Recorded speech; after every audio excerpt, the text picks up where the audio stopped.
روانشناسی میخواد. پیغمبر بهترین روانشناسه. ما دنبال هر روانی خودمون راه افتادیم، داریم ازش درس میگیریم. من توی مدرسه‌ای بودم، مدرسه دخترانه، میخواستیم سخنرانی کنیم. قبل از ما یه روانشناسی صحبت میکرد.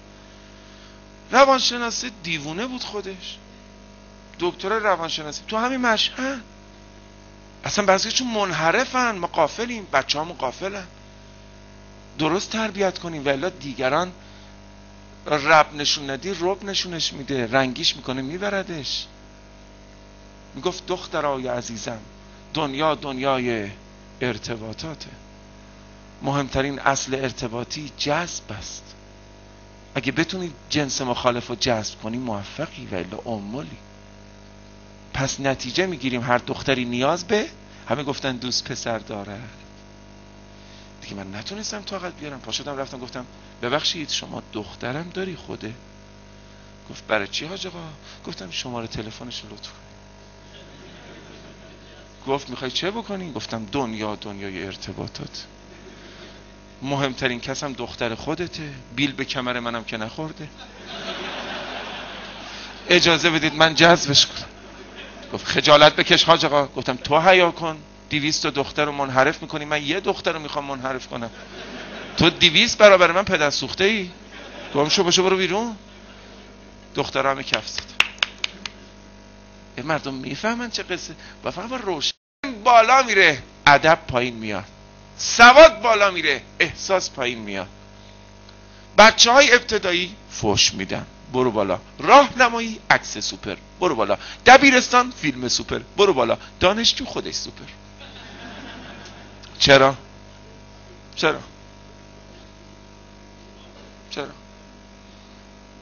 وارد مدرسه ابتدایی میشی، سلام حاج آقا، سلام حاج آقا. بچه‌ها با یه عشقی میدوئن دنبالت.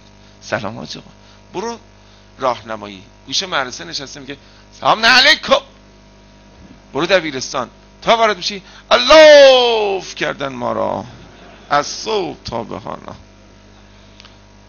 برو دانشگاه، مارمولک. تعارف که نداریم که.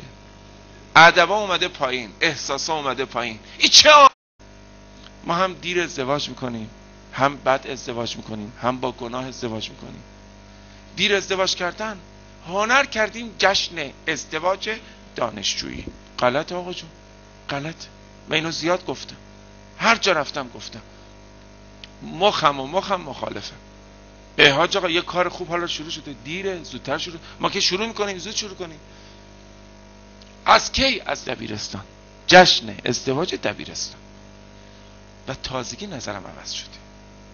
یه سفری رفته بودم یه شهری، مدرسه دخترانه راهنمایی.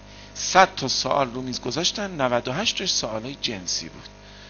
به مدیر اونجا گفتم اینا آخون نمیخوان، اینا شوهر میخوان.